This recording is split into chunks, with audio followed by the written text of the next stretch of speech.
Hello students, कल हमने social studies का फर्स्ट चैप्टर स्टार्ट किया था 11th क्लास के लिए। कल हमने जहाँ तक छोड़ा था आज हम उसके आगे कंटिन्यू करते हैं। हमने कल फर्स्ट चैप्टर जो शुरू किया था वो चैप्टर था अर्ली सोसाइटीज़। हमने ये देखा था कि किस प्रकार शुरुआत के अंदर सोसाइटीज़ फॉर्म हुई थी और कैसे आगे जाकर इन सोसाइटीज़ में लोगों ने शहरों को बसाना शुरू किया था, कैसे सिटीज़ फॉर्म होने शुरू हुए थे। तो हम कल से आगे कंटिन्यू करते हैं। पहले थोड़ा सा पढ़ लेते हैं हमने जो पढ़ा उसके आगे, फिर उसके बाद में ज़रूरत पड़ने पर मैं आपको एक्सप्लेन कर दूंगा। देखिए, कल हमने जहाँ तक किया था उसके आगे नेक्स्ट पैराग्राफ कहता है These developments led to other changes as well. When people grew crops, they had to stay in the same place till the crops ripened. यानी कि शुरुआत में जब लोगों ने क्रॉप्स को ग्रो करना शुरू किया, जब लोगों ने एग्रीकल्चर शुरू किया, तो पहली बार लोग एक जगह पर सेटल होना शुरू कर दिया। सेटल होने से हमारा मतलब यह है कि कल हमने जैसा कहा था, शुरुआत की जो सोसाइटीज़ थी, शुरुआत के जो लोग थे, हमेशा नोमेडिक रहते थे। नोमेडिक से हमारा मतलब है कि ऐसी ट्राइब्स जो हमेशा घूमती रहती है, एक जगह से दूसरी जगह पर जाती रहती है, क्योंकि वो लोग ज़्यादातर हंटिंग और गैदरिंग करके काम चलाते थे। ऐसे में अगर वो किसी एक जगह पर ज़्यादा देर तक रहेंगे तो वहाँ के जितने भी लोकल रिसोर्सेज हैं, जैसे कि वाटर की अवेलेबिलिटी या फिर ग्रास की अवेलेबिलिटी या फिर लोकल फॉरेस्ट प्रोड्यूस की अवेलेबिलिटी, वो कुछ ही टाइम में ख़त्म हो जाएगी। तो फिर उसके बाद में उन्हें उस जगह को छोड़कर इन चीज़ों के लिए दूसरी जगह पर लोकेट होना होगा। ऐसी स्थिति में लोग हमेशा नोमेडिक नेचर के हुआ करते थे, लेकिन जब उन्होंने एग्रीकल्चर शुरू कर दिया तो अब वो एक जगह पर परमानेंटली सेटल होने लग गए, क्योंकि अब वो दूसरी फॉरेस्ट प्रोड्यूस पर डिपेंड ही नहीं कर रहे हैं। अब वो अपनी क्रॉप्स खुद ग्रो कर सकते थे, इसलिए उन्होंने एक जगह पर सेटल होना शुरू कर दिया। और यहीं से हमारी हिस्ट्री में एक नई थीम शुरू हो गई। पहली बार हम लोगों को इस पर्सपेक्टिव में पढ़ रहे हैं कि अब लोगों को एग्रीकल्चर की ज़रूरत पड़ी, अब लोगों को सिटी की ज़रूरत पड़ी। इस पैराग्राफ में यही चीज़ बोली गई है। So settled life became more common. अब पहली बार सेटल्ड लाइफ देखने को मिली हमें। And with that people built more permanent structures in which to live, ताकि लोगों ने रहने के लिए परमानेंट सेटलमेंट्स बनाने शुरू कर दिए। नेक्स्ट देखिए, this was also the time when some communities learned how to make earthen pots. पहली बार लोगों ने अर्दन पॉट्स बनाने शुरू किए। अर्दन पॉट्स का मतलब होता है मिट्टी के घड़े। पॉट्स का मतलब घड़े हो गया और अर्दन का यूज़ हम लोग मिट्टी के लिए यूज़ करते हैं। तो अर्दन पॉट्स का मतलब पहली बार लोगों ने मिट्टी के घड़े बनाने शुरू कर दिए। These were used to store grain and other produce. इन मिट्टी के घड़ों का यूज़ वो लोग ग्रेन्स को स्टोर करने के लिए करते थे। जो भी एग्रीकल्चर प्रोड्यूस के तौर पे वो प्रोड्यूस कर रहे हैं, उसे लंबे टाइम तक स्टोर करने के लिए उन्होंने अर्दन पोट्स बनाने शुरू कर दिए। And to prepare and cook a variety of foods made from the new grains that were cultivated. अब उन्होंने चूँकि एग्रीकल्चर में कई नए प्रकार के ग्रेन्स प्रोड्यूस करना शुरू कर दिया, तो अब उन ग्रेन्स को एक साथ स्टोर करने के लिए उन्हें अर्दन पॉट्स की ज़रूरत पड़ी। कल हमने देखा था कि उन्होंने किस प्रकार के ग्रेन्स को स्टोर किया था। अगर आपको ध्यान हो तो हमने शुरुआत के अंदर वीट या फिर बार्ले या फिर पीज़, इस प्रकार की क्रॉप्स को हमने प्रोड्यूस करना शुरू किया और फिर हमने इनको स्टोर करना शुरू कर दिया। नेक्स्ट देखिए, In fact, a great deal of attention was given to processing foods to make them tasty and digestible. अब पहली बार जब लोगों ने क्रॉप्स प्रोड्यूस करना शुरू कर दी तो अब उनके खाने पीने का तरीका बदल गया। अब लोगों ने अपने फूड को टेस्टी बनाने के लिए, उसे डाइजेस्टिव बनाने के लिए कई प्रकार की प्रोसेसिंग शुरू कर दी। शुरुआत में लोगों को इतना कुछ नहीं आता था, उन्हें स्पाइसेस, मसालों के बारे में पता नहीं था। यहाँ तक कि लोगों को तो आदत थी कि वो जानवरों को मार के सीधा खा जाते थे, या तो कच्चा खा सकते थे या फिर उसको ज़्यादा से ज़्यादा वो फायर पे रोस्ट करके खा सकते थे। लेकिन अब लोगों ने अपने खाने को टेस्टी बनाने के लिए उसकी प्रोसेसिंग शुरू कर दी। उन्होंने ये सीख लिया कि अगर खाने को प्रॉपरली कुक किया जाए तो उसे और बेटर बनाया जा सकता है। इसलिए अब लोगों के खाने की स्टाइल में एक बड़ा चेंज आने लगा था। नेक्स्ट देखिए, The way some tools were made also changed. While earlier methods of making tools continued, some tools and equipment were now smoothened and polished by an elaborate process of grinding. अब लोगों के tools बनाने के तरीके में भी बहुत changes आने लगे। शुरुआत के अंदर लोग हमेशा स्टोन के टूल्स बनाते थे, वो लोग पत्थर को टूल्स के तौर पे, वेपन्स के तौर पे यूज़ करते थे, लेकिन अब लोगों ने एक इलेबोरेट प्रोसेस यूज़ करनी शुरू कर दी। इलेबोरेट वर्ड का मतलब होता है डिटेल्ड, यानी कि बहुत ज़्यादा विस्तार में। अब लोगों को ये समझ में आने लगा कि वो जिस स्टोन का यूज़ वेपन के तौर पे कर रहे हैं, अगर उस स्टोन को और स्मूथ कर दिया जाए, अगर उसकी ग्राइंडिंग कर दी जाए तो वो ज़्यादा इफ़ेक्टिव हो जाएगा। तो इसलिए लोगों ने स्टोन्स को टूल के तौर पर यूज़ करने के लिए उसकी ग्राइंडिंग और उसकी पॉलिशिंग भी शुरू कर दी। इससे उनके जो वेपन्स है, टूल्स है, वो ज़्यादा इफ़ेक्टिव होने लग गए। New equipment included motors and pestles for processing and grinding grain. इसके अलावा जब उन्होंने ग्रेन्स को प्रोड्यूस करना शुरू कर दिया, उन्होंने अनाज उगाना शुरू कर दिया, तो इस अनाज को पीसने के लिए उन्होंने मोटर्स एंड पेसल्स का यूज़ करना शुरू कर दिया था। मोटर्स एंड पेसल्स बेसिकली एक प्रकार का इक्विपमेंट होता है जो अक्सर हम अपनी रसोई घर में यूज़ करते हैं। इसके अंदर एक बड़े से कटोरे टाइप के बॉक्स के अंदर गेहूं को कूट कर पीसा जाता है। ठीक है, आप लोगों को मालूम होगा इसके बारे में। तो शुरुआत में ये मोटर्स और पेसल्स लोगों ने यूज़ किए थे ताकि वो ग्रेन को कूट के मिक्स कर सके या फिर वो इन ग्रेन्स को डाइजेस्टिव बनाने के लिए यूज़ कर सके। As well as stone axes and hoes, और पहली बार उन्होंने which were used to clear land for cultivation as well as digging the earth to sow seeds. पहली बार लोगों ने स्टोन एक्सेस और होस का यूज़ शुरू किया। होस का बेसिकली मतलब होता है हल। ठीक है, अक्सर फार्मर्स अपने खेत के अंदर ज़मीन को डिग करने के लिए, वहाँ की मिट्टी की डिगिंग करने के लिए, खुदाई करने के लिए जिस हल का प्रयोग करते हैं, उसके लिए उन्होंने इंग्लिश में वर्ड यूज़ किया है होज। इस होज की सहायता से प्लोइंग थोड़ी सी ईजी हो गई। अब वो लोग खुदाई में होज का यूज़ करने लगे थे, तो अब उनकी प्लोइंग ज़्यादा ईजी हो गई थी। In some areas, people learned to tap the ores of metals such as copper and tin. इसके अलावा कुछ ऐसे भी लोग थे जिन्होंने मेटल्स का यूज़ भी इस दौरान सीख लिया, और सबसे शुरुआती मेटल्स जो हमने यूज़ करने शुरू किए थे वो थे कॉपर और tin.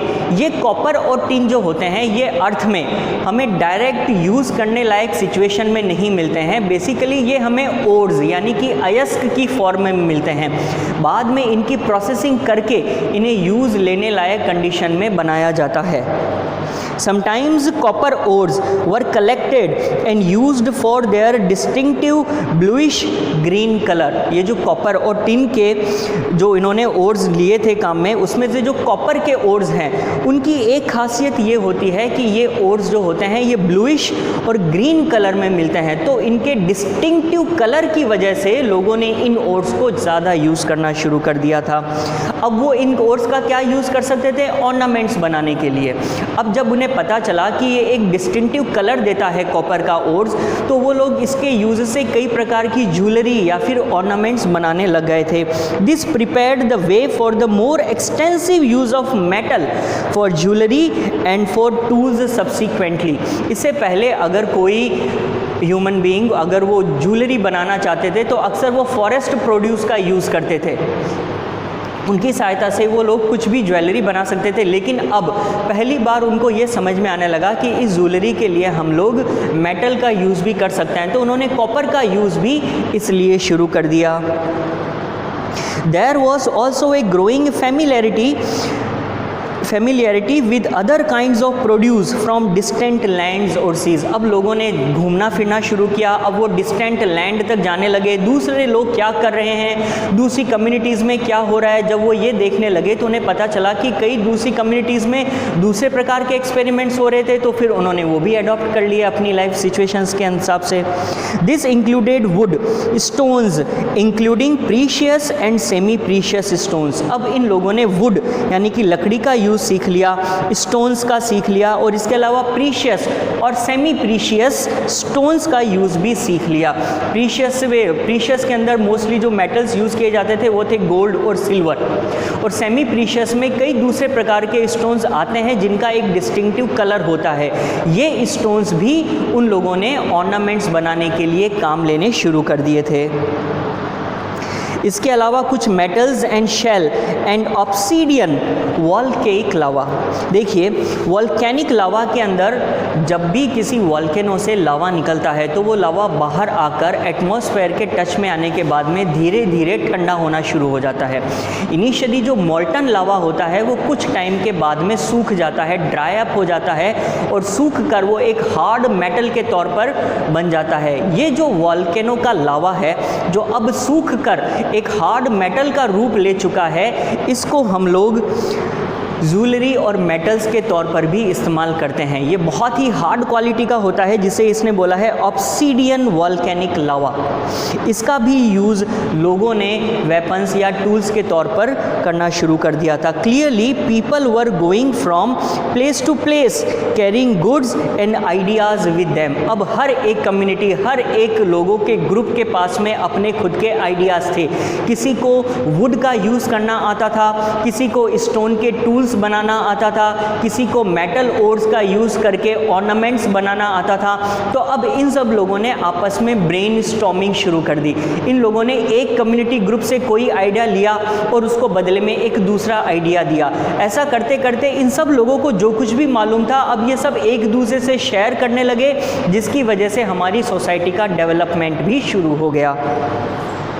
With increasing trade, the growth of villages and towns and the movements of people in place of the small communities of early people, there now grew small states. अब शुरुआत में लोग छोटे छोटे सेटलमेंट्स में रहा करते थे, लेकिन जैसे जैसे धीरे धीरे लोगों ने अपने आइडियाज़ एक्सचेंज करने शुरू किए, लोगों ने एक दूसरे के साथ ट्रेड शुरू करी, वैसे ही लोगों के सेटलमेंट्स भी बड़े होते चले गए। शुरुआत में छोटे छोटे विलेजेस थे, बाद में वो टाउन्स बनने लगे, और टाउन्स के बाद में एक बड़े स्टेट के रूप में बनने लगे। अब लोग एक साथ बड़े नंबर में एक जगह पर रहते थे। अगर आपने कभी ध्यान दिया हो तो शुरुआत की अर्ली सिविलाइजेशन में हमें हड़प्पा और मोहेंजोदारो जैसे टाउन्स भी मिले हैं। हड़प्पा और मोहेंजोदारो जैसे टाउन्स है, या फिर गुजरात में लोथल या धोलावीरा जैसे टाउन्स हैं, उन टाउन्स की खासियत ये हुआ करती थी कि वहाँ पर पक्के मकान बनाए जाते थे, लोग ड्रेन्स का यूज़ करते थे, और इस प्रकार के सेटलमेंट्स होने की वजह से एक बड़े सिटी का फॉर्मेशन हो गया था। अब लोग जंगल में नोमैडिक ट्राइब्स की तरह नहीं घूमते थे, बल्कि एक पूरा शहर बसाकर रहने लगे थे। इसलिए लोगों के रहने के तरीके में बहुत ज़्यादा अंतर आता चला गया। While these changes took place slowly over several thousand years, अब कहने को हमने एक ही पेज में ये सारी डिटेल पढ़ ली, लेकिन इसका मतलब ये नहीं हुआ कि ये सारे डेवलपमेंट्स कुछ महीनों या कुछ सालों में ही हो गए थे। इन सारे डेवलपमेंट्स को होने में कई हज़ारों साल लगे थे। थाउजेंड्स ऑफ ईयर्स के दौरान इस प्रकार के चेंजेस हुए थे। The pace quicken with the growth of the first cities, और शुरुआत में जो पहले सिटी बने उसके बाद में डेवलपमेंट और क्विक यानी और तेज़ी से होने लगा। हमें कई हज़ारों साल लगे एग्रीकल्चर को अडॉप्ट करने में, लेकिन जैसे ही हमने एक बार एग्रीकल्चर शुरू किया और परमानेंट सेटलमेंट बनाकर रहने लगे, उसके बाद में ये डेवलपमेंट बहुत तेज़ी से होने लग गया। कुछ ही सालों में लोगों ने पक्के मकान बनाने शुरू कर दिए, कुछ ही सालों में ड्रेन्स का कॉन्सेप्ट आ गया, और कुछ ही सालों में 1 से 2 स्टोरीज़ के मकान भी बनने लगे, और फिर कुछ ही सालों में स्टेट्स का भी प्रचलन शुरू हो गया। तो ऐसा करते हुए ये जो डेवलपमेंट की पेस है, ये गति है, ये सिटीज़ के फॉर्म होने के बाद बहुत तेज़ी से बढ़ती चली गई। Also, the changes had far-reaching consequences. Some scholars have described this as a revolution. अगर हम स्कॉलर्स की बात करें जिन्होंने हिस्ट्री को बहुत डिटेल में पढ़ा है, उन लोगों के हिसाब से ये जो डेवलपमेंट था, सिटीज़ का फॉर्मेशन, ये एक बहुत बड़े रेवोल्यूशन से कम नहीं था। मतलब ये अपने आप में एक बहुत बड़ी क्रांति थी जिसने लोगों के रहने का तरीका ही बदल दिया था। फार रीचिंग कंसिक्वेंसेस, कुछ ऐसे परिणाम जो बहुत लंबे समय तक चलते गए। As the lives of people were probably transformed beyond recognition. Recognition का मतलब है पहचान और बियॉन्ड रिकग्निशन का मतलब है पहचान से परे। अब लोगों के रहने का तरीका, उनका जीवन जीने का तरीका बियॉन्ड रिकग्निशन चेंज हो चुका था। अब से कुछ साल पहले तक लोग जंगलों में रहते थे, जानवरों को मार के खाते थे, और अब कुछ ही सालों में लोग इतने डेवलप्ड हो गए हैं कि मकानों में रहने लगे हैं, एग्रीकल्चर करते हैं, एनिमल्स को डोमेस्टिकेट करना सीख गए हैं। तो हमारी सोसाइटी ने बिल्कुल एक नया रूप ले लिया था। Look out for continuities and changes as you explore these two contrasting themes in early history। आगे इस चैप्टर के अंदर हम हमारी अर्ली हिस्ट्री को थीम्स में पढ़ेंगे। First theme, second theme. जो शुरुआती थीम है, इस थीम में हम कुछ मिलियन ईयर्स एगो से लेकर कुछ सालों पहले तक की हिस्ट्री पढ़ेंगे, और फिर उसके बाद में मॉडर्न सिटीज़ कैसे फॉर्म हुए ये हम आगे देखेंगे। Remember to that we have selected only some examples of early societies for detailed study. There were other kinds of early societies including farming communities, pastoral peoples. ऐसा नहीं है कि हमारी सोसाइटी में सिर्फ एग्रीकल्चर क्लास ही थी, कई ऐसे कम्युनिटी ग्रुप्स थे जो भी उस वक्त डेवलप करने शुरू हुए। जैसे कि फार्मिंग कम्युनिटी एक कम्युनिटी थी, वो कम्युनिटी जो एग्रीकल्चर करती थी। उसके अलावा पेस्टोरल पीपल्स भी हुआ करते थे। कई किंग और क्वींस के टाइप के इन्फ्लुएंशियल लोग भी उस वक्त होने शुरू हो गए थे, और कई ऐसे लोग जो रिलीजन, किसी भी एक पर्टिकुलर रिलीजन को एक्सपेंड करने में लगे थे, रिलीजन की टीचिंग्स देने लगे थे, उनकी भी एक अलग कम्युनिटी बन गई। यानी कि एक किसान वर्ग, एक उसके अलावा पेस्टोरल यानी कि पुजारियों का ग्रुप कह सकते हैं हम जिसे।